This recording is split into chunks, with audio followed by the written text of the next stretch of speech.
Cricket ভক্তরা তৈরি তো? আজ চিপকের হলুদ সমুদ্রে ঝড় তুলতে আসছে প্রীতি জিন্তার পাঞ্জাব কিংস। একদিকে মহেন্দ্র সিং ধোনির ক্রিকেট মস্তিষ্ক আর ঋতুরাজ গায়কোয়াড়ের শান্ত মেজাজ, অন্যদিকে পাঞ্জাবের গব্বর শিখর ধাওয়ান আর স্যাম কারানের অলরাউন্ডার জাদু। কে হাসবে শেষ হাসি? ধোনি কি পারবেন তার দুর্গের চাবি নিজের কাছে রাখতে, নাকি পাঞ্জাব আজ সব সমীকরণ উল্টে দিবে? আজকের ম্যাচে কি আবার কোনো নতুন তারকার উদয় হবে, যেমনটা আমরা বৈভব সূর্যবংশীকে দেখেছি? আজকের ভিডিওতে আমরা বিশ্লেষণ করব দুই দলের শক্তি, দুর্বলতা এবং আজকের ম্যাচের সেই টার্নিং পয়েন্ট যা বদলে দিতে পারে আইপিএল ২০২৬-এর পয়েন্ট টেবিল বা আমাদের চিপক। এখানকার পিচ মানেই স্পিনারদের স্বর্গরাজ্য। কিন্তু মনে রাখবেন বন্ধুগণ, ২০২৬-এর আইপিএলে চিপকের পিচ কিছুটা রহস্যময় আচরণ করছে। গত কয়েক ম্যাচে দেখা গেছে ফাস্ট বোলাররাও শুরুর দিকে ভালো সুইং পাচ্ছেন। পরিসংখ্যান কি বলছে? চিপকে চেন্নাইকে হারানো পৃথিবীর যে কোনো দলের জন্যই হিমালয় জয়ের মতো কঠিন। কিন্তু পাঞ্জাব কিংস এমন এক দল যারা গত কয়েক সিজনে চেন্নাইকে তাদের ঘরের মাঠেই কড়া টক্কর দিয়েছে। গত ৫ বারের দেখায় লড়াইটা কিন্তু একদম সমান সমান।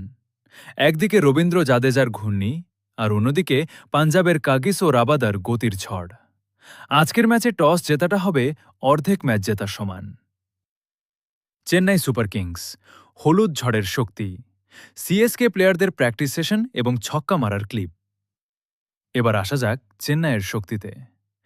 ঋতুরাজ গায়কোয়াড় ওপেনিংয়ে যেভাবে ইনিংস বিল্ড করছেন তা এক কথায় অনবদ্য। তার সাথে রাচিন রবীন্দ্রর পাওয়ার প্লে ব্যাটিং প্রতিপক্ষের বোলিং লাইনআপকে তছনছ করে দেওয়ার জন্য যথেষ্ট। তবে সবার চোখ থাকবে মিডল অর্ডারে শিবম দুবের ওপর। চিপকের বড় বাউন্ডারিতে স্পিনারদের স্ট্যান্ডে পাঠানো দুবের কাছে যেন ডাল ভাত। আর ফিনিশিংয়ে সেখানে তো স্বয়ং দ্য ফিনিশার এম.এস. ধোনি আছেনই। ৪৪ বছর বয়সেও তার হাতের জোর আর রিফ্লেক্স দেখে মনে হচ্ছে বয়সটা কেবল একটা সংখ্যা মাত্র। বোলিংয়ে মাথিসা পাথিরানার ইয়র্কার আর মহেশ থিকসানার ক্যারামবল কি আজ পাঞ্জাবের ব্যাটারদের ধাঁধায় ফেলতে পারবে? চেন্নাইয়ের পাঞ্জাব কিংসকে হালকাভাবে নেওয়ার ভুল করবেন না। তাদের ব্যাটিং লাইনআপে আছে ধ্বংস করার মতো ক্ষমতা।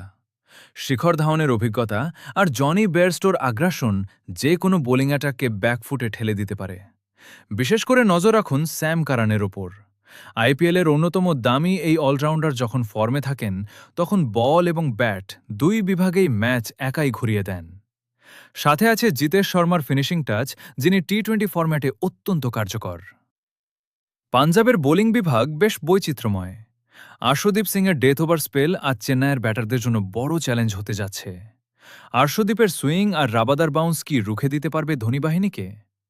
পাঞ্জাবের জন্য আজকের ম্যাচে বড় ভূমিকা রাখতে হবে তাদের স্পিনার রাহুল চাহারকে। চিপকের পিচ থেকে তিনি কতটা সুবিধা ২০২৬ আইপিএলের পয়েন্ট টেবিল এখন বেশ জমজমাট।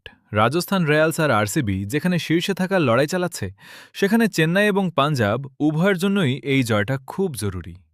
চেন্নাই জিতলে তারা প্লে অফের লড়াইয়ে এক ধাপে এগিয়ে যাবে, আর পাঞ্জাব জিতলে তারা লিগ টেবিলের সমীকরণ আরও ওলটপালট করে দেবে। আমার প্রেডিকশন, চিপকের পিচ এবং হোম অ্যাডভান্টেজ বিবেচনা করলে চেন্নাই আজ ৬০-৪০ ব্যবধানে এগিয়ে। তবে টি-20 ক্রিকেটে এক ওভারেই সব বদলে যেতে পারে। আপনার কি মনে হয় আজকের ম্যাচে কে বেশি রান করবে, গায়কোয়াড় নাকি ধাওয়ান? আর ধোনি কি আজ আবার পুরনো ছন্দে গ্যালারিতে বল পাঠাতে পারবেন? আপনার মতামত আমাদের কমেন্ট বক্সে অবশ্যই জানান। ভিডিওটি ভালো লাগলে একটি লাইক দিন এবং আমাদের চ্যানেলে নতুন হয়ে থাকলে সাবস্ক্রাইব করে বেল আইকনটি চেপে দিন, যাতে আইপিএল ২০২৬-এর কোনো আপডেট মিস না হয়। দেখা হচ্ছে পরবর্তী ভিডিওতে। ততক্ষণ পর্যন্ত